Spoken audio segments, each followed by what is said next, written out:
Hello everyone, this is Street of Role Player, and when you look at this will be the month of October, and this will be the Fearing to Play series, and we're gonna start it out with an interesting game I saw on Steam, The Oval Portrait by Edgar A, played as a game book. I wanted to see what it looks like. It's supposed to be a visual novel walkthrough simulation, so we'll get started and see how things go. Aim. Choose Game Mode. Explore Mode.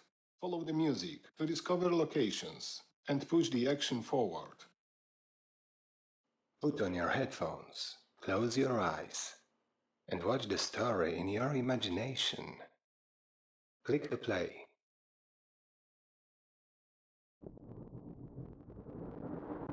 Edgar Allan Poe. The Oval Portrait.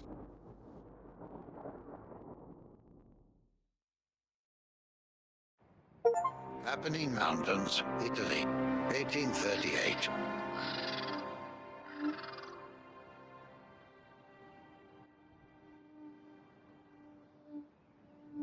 Sir, I found a trace!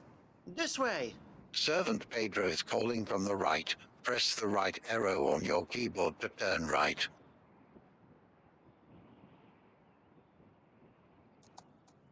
Here! I'm in front of you, sir! To go forward, press the up arrow. I think I can see the path. Close. They're close. Let's find out what they're debating so much. Sir, it's dangerous out there. My dear Pedro, what would the life be without satisfying curiosity with a little adventure? Sir, I strongly insist you not to stray from the path. Stay where you are, Pedro. Be right back.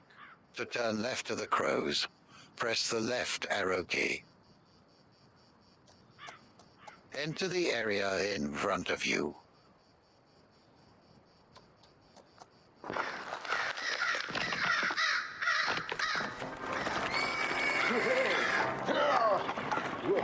Whoa. Ah, sneaky rogues. Poor Pedro would have nothing to scrape me off the bottom of this abyss. I owe him an apology for my recklessness. I have to carefully step back. To go back, press the down arrow. Is everything all right, sir? Indeed, my friend. And thank you for your concern. Follow Pedro using the arrows. Here! This way! Here!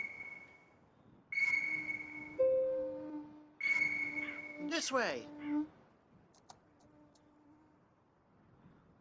Here! This way! Here!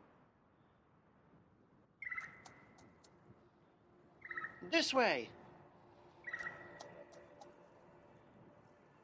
Here! This way! Did something happen, sir? I can hear music. Music? Yes. It's drawing me to something. I don't think I can understand it, sir. Neither do I. But trust me, this time I'm not going to mindlessly risk. Follow the music. If at any point you get lost, press the spacebar to hear a help sound and follow it.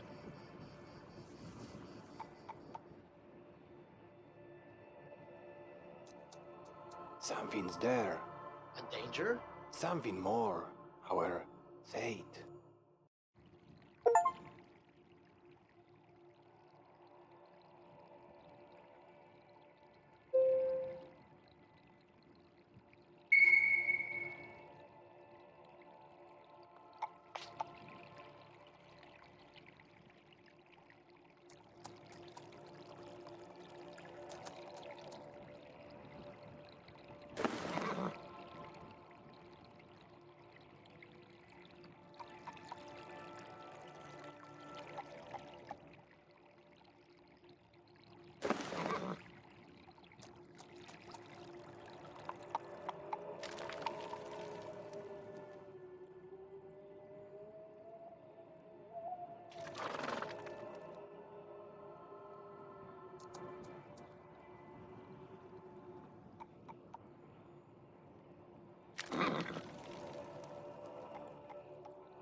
Attention!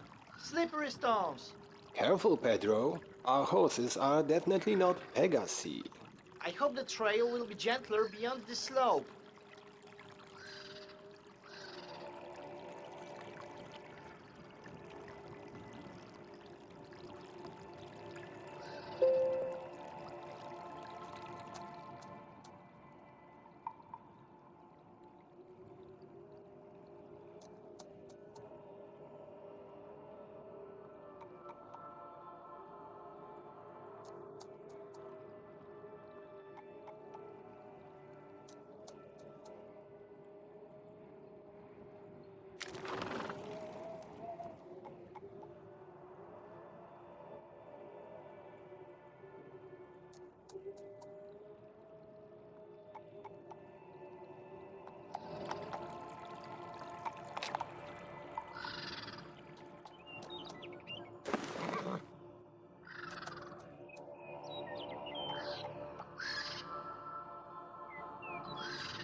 Let us pause for a moment, my friend, and listen to the music of this little creature.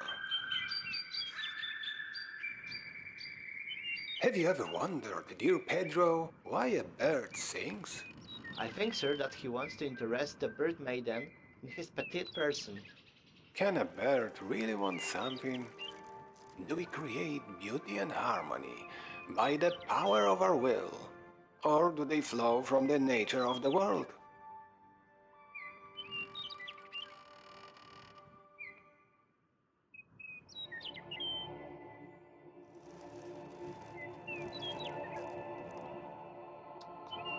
A grove at last.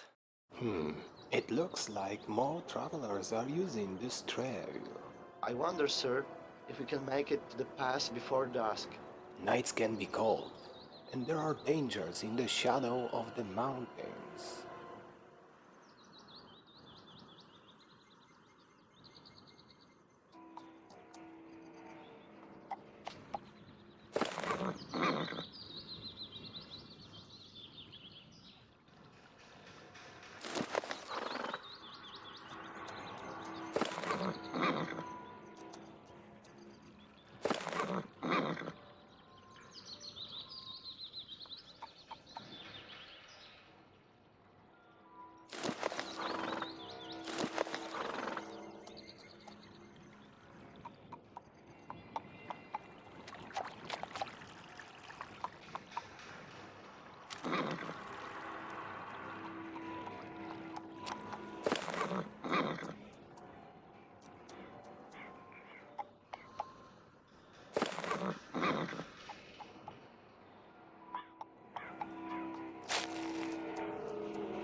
It's suspiciously quiet here.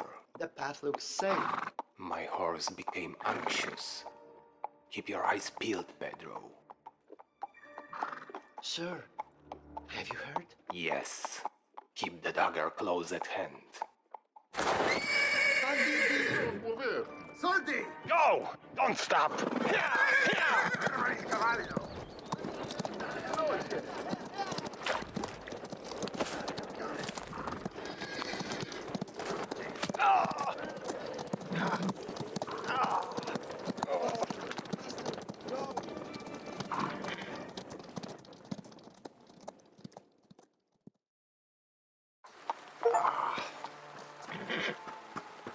Sir, you are bleeding.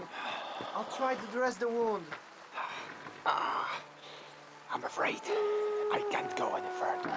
Let's at least try to walk around this mountain in front of us. We must find a shelter from rain and wind.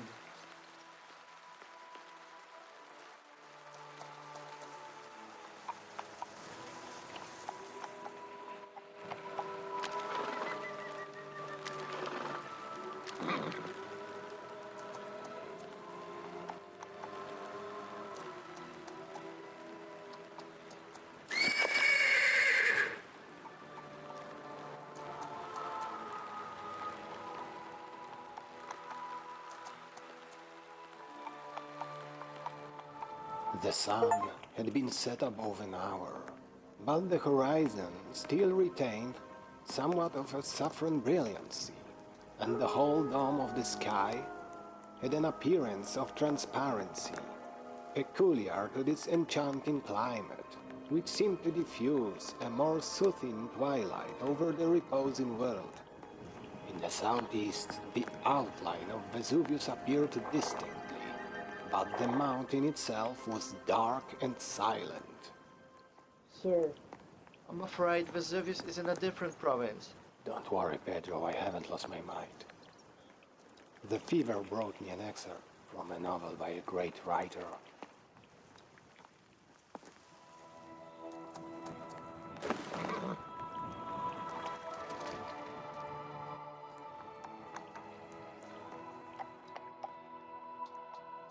Sir, I can see the castle. Hold on a little longer.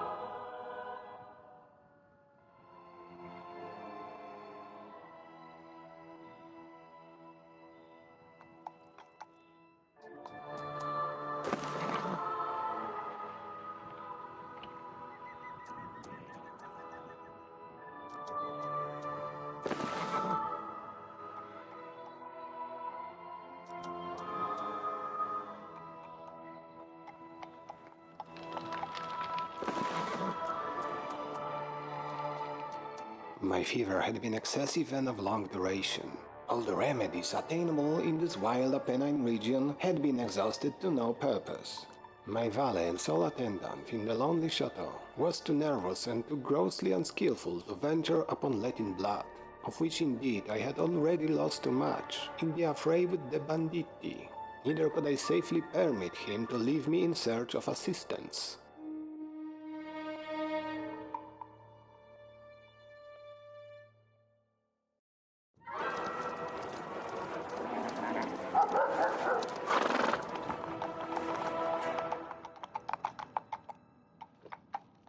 Hey, is anyone here?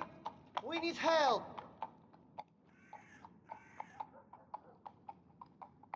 Hey, travelers in need. We have no hostile intentions. Sir, it looks like no one's here.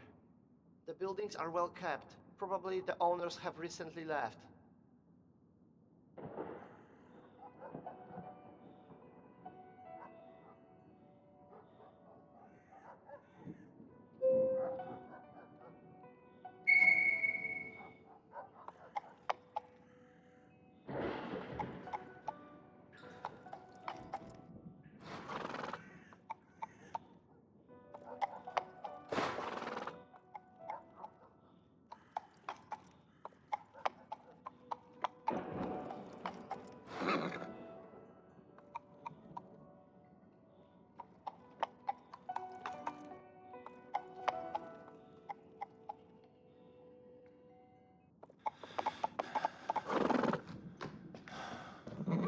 Hold on to me, sir. I'll get you your horse.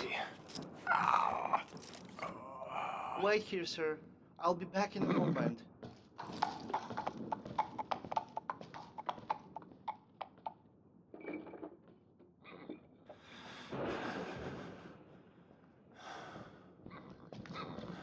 Please lean on me. We need to get to the door.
What the devil's face is that?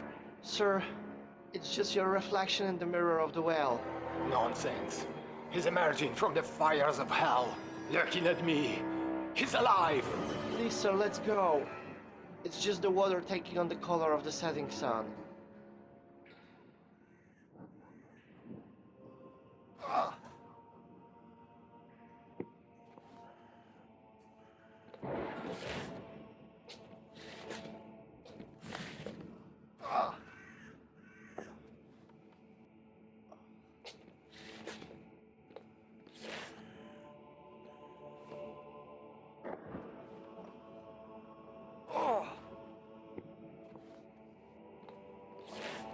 We are already at the door. You will rest in a moment. Damn, it's locked. Sir, hold on to that railing. I have to use the pick lock.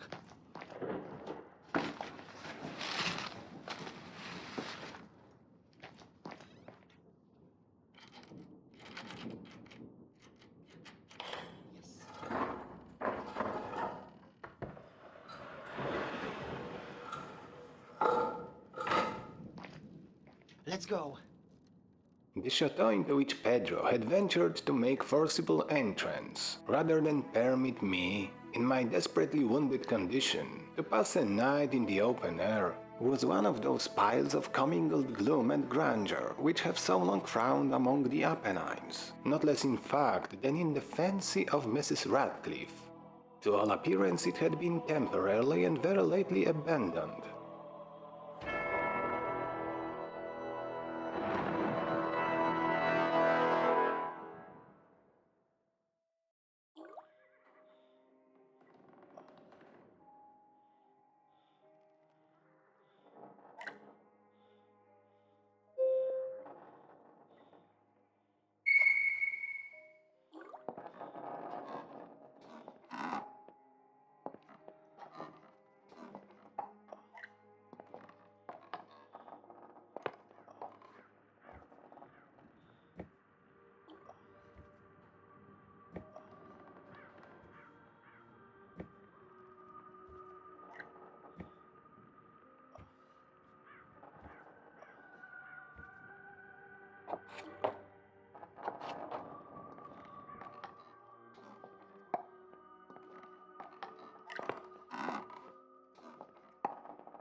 We established ourselves in one of the smallest and least sumptuously furnished apartments. It lay in a remote turret of the building. Its decorations were rich, yet tattered and antique. Its walls were hung with tapestry and bedecked with manifold and multiform armorial trophies, together with an unusually great number of very spirited modern paintings in frames of rich gold and arabesque.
In these paintings, which depended from the walls not only in their main surfaces, but in very many nooks which the bizarre architecture of the chateau rendered necessary, in these paintings my incipient delirium perhaps had caused me to take deep interest.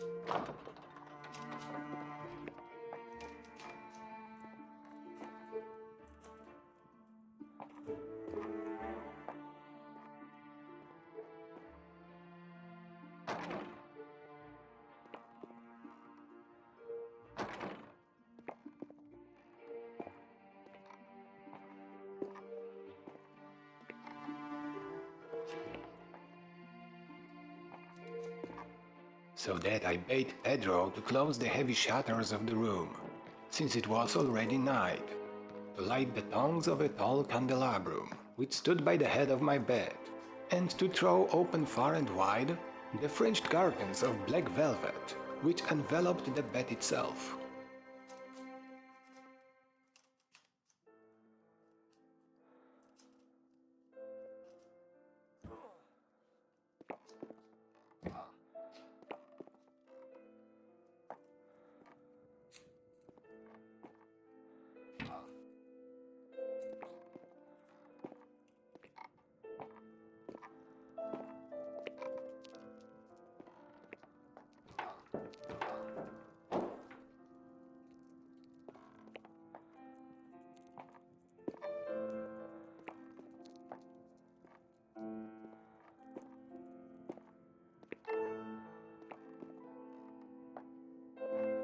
I wished all this done that I might resign myself, if not to sleep, at least alternately to the contemplation of these pictures, and the perusal of a small volume which had been found upon the pillow, and which purported to criticize and describe them.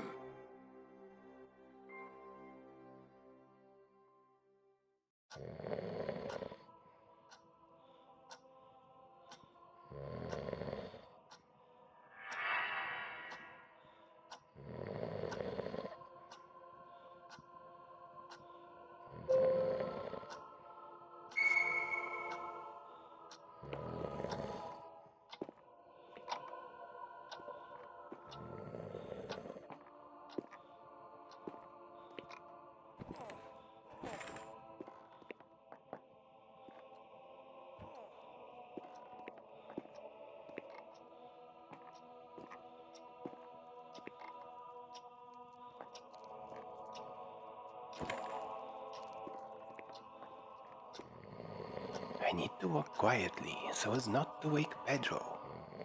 I need to walk quietly so as not to wake Pedro.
I need to walk quietly so as not to wake Pedro.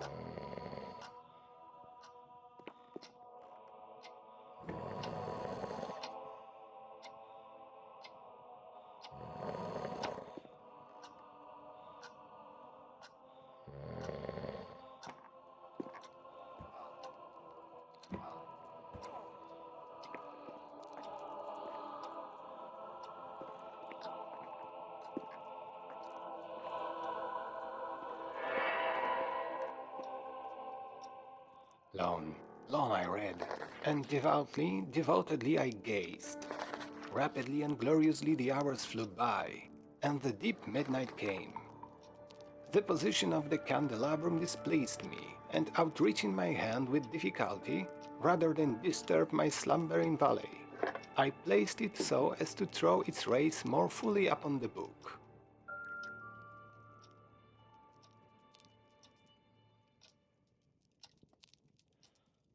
But the action produced an effect altogether unanticipated. The rays of the numerous candles, for there were many, now fell within a niche of the room, which had hitherto been thrown into deep shade by one of the bedposts. I thus saw in vivid light a picture all unnoticed before. It was the portrait of a young girl just ripening into womanhood. I glanced at the painting hurriedly, and then closed my eyes. Why I did this was not at first apparent even to my own perception. But while my lids remained thus shut, I ran over in my mind my reason for so shutting them. It was an impulsive movement to gain time for thought, to make sure that my vision had not deceived me, to calm and subdue my fancy for a more sober and more certain gaze. In a very few moments I again looked fixedly at the painting.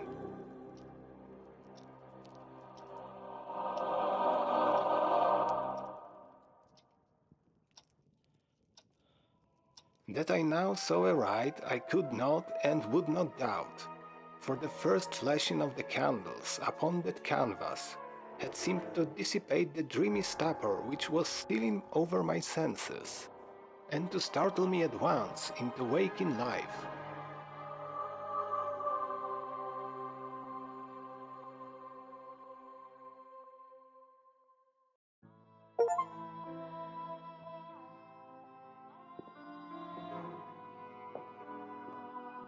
The portrait, I have already said, was that of a young girl. It was a mere head and shoulders, done in what is technically termed as vignette manner, much in the style of the favorite heads of Sally. The arms, the bosom, and even the ends of the radiant hair melted imperceptibly into the vague yet deep shadow which formed the background of the whole. The frame was oval, richly gilded and filigree moresque. As a thing of art, nothing could be more admirable than the painting itself, but it could have been neither the execution of the work, nor the immortal beauty of the countenance, which had so suddenly and so vehemently moved me.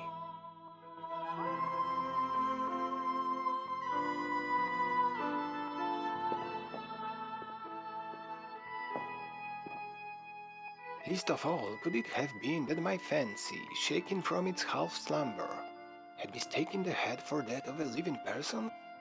I saw at once that the peculiarities of the design, of the vignetting and of the frame must have instantly dispelled such idea, must have prevented even its momentary entertainment. Thinking earnestly upon these points, I remained for an hour perhaps, half sitting, half reclining, with my vision riveted upon the portrait. At length, satisfied with the true secret of its effect, I fell back within the bed.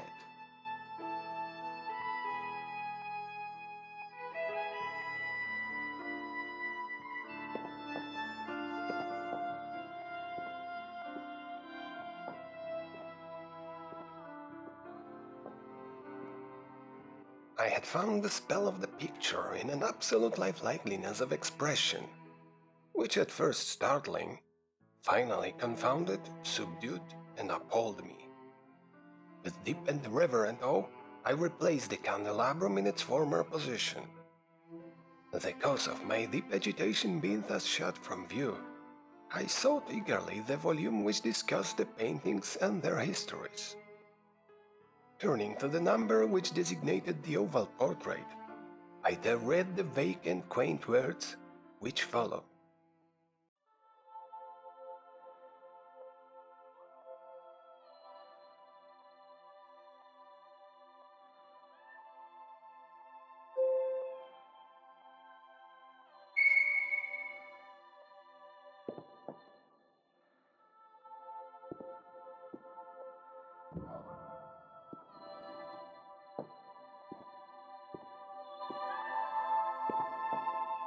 She was a maiden of rarest beauty and not more lovely than full of glee, and evil was the hour when she saw and loved and wedded the painter.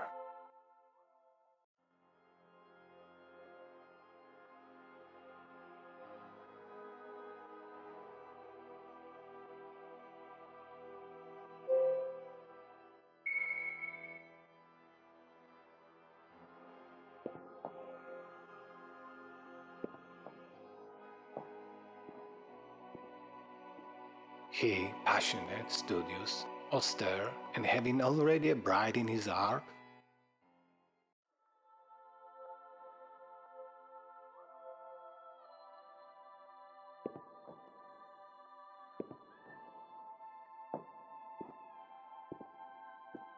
she a maiden of rarest beauty and not more lovely than full of glee, all light and smiles, and frolicsome as the young fawn, loving and cherishing all things.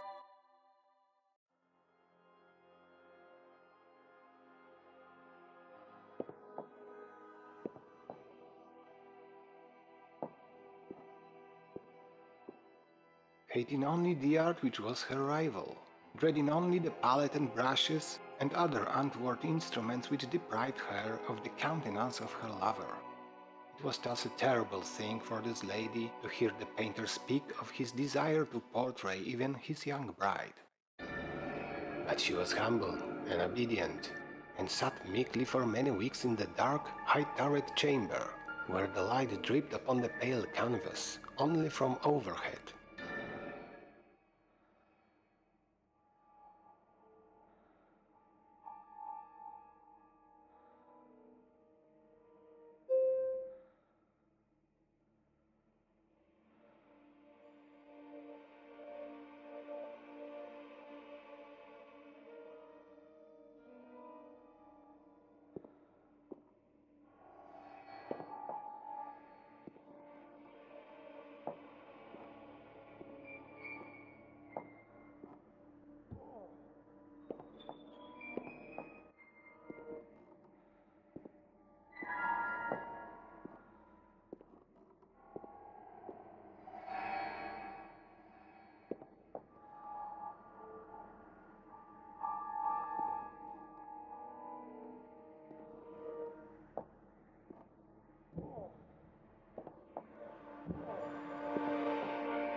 But he, the painter, took glory in his work, which went on from hour to hour and from day to day, and he was a passionate and wild and moody man who became lost in reveries, so that he would not see that the light which fell so ghastly in that lone turret withered the health and the spirits of his bride, who pined visibly to all but him.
Yet she smiled on and still on uncomplainingly, because she saw that the painter who had high renown took a fervid and burning pleasure in his task, and trod day and night to depict her who so loved him, yet who grew daily more dispirited and weak. And in sooth, some who beheld the portrait spoke of its resemblance in low words, as of a mighty marvel, and the proof not less of the power of the painter than of his deep love for her whom he depicted so surpassingly well.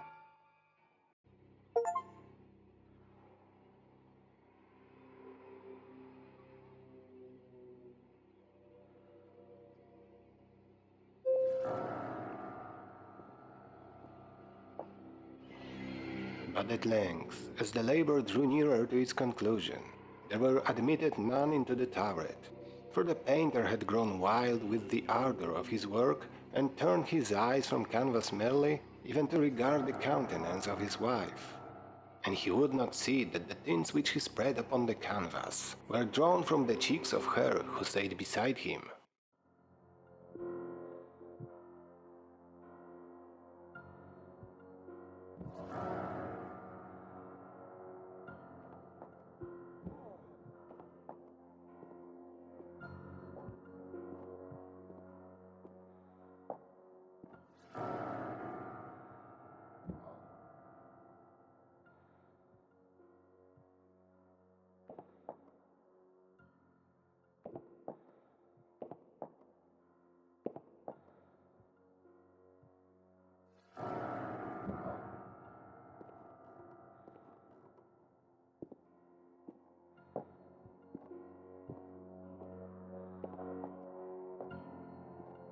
And when many weeks bed past, and but little remained to do, save one brush upon the mouth and one tint upon the eye, the spirit of the lady again flickered up, as the flame within the socket of the lamp.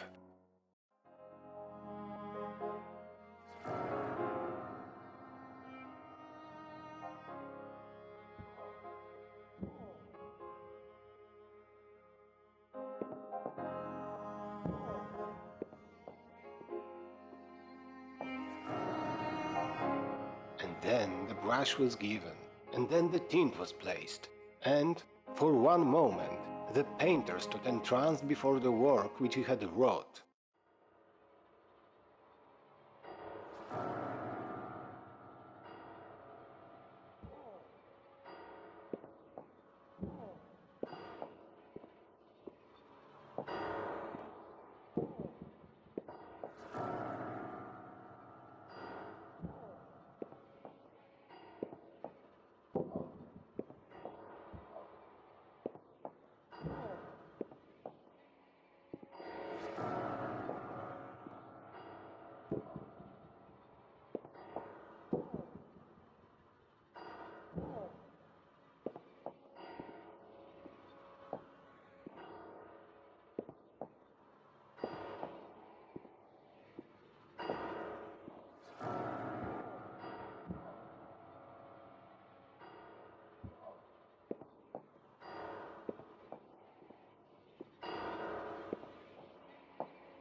But in the next, while he had gazed, he grew tremulous and very pallid, and aghast and crying with a loud voice, "This is indeed life itself!"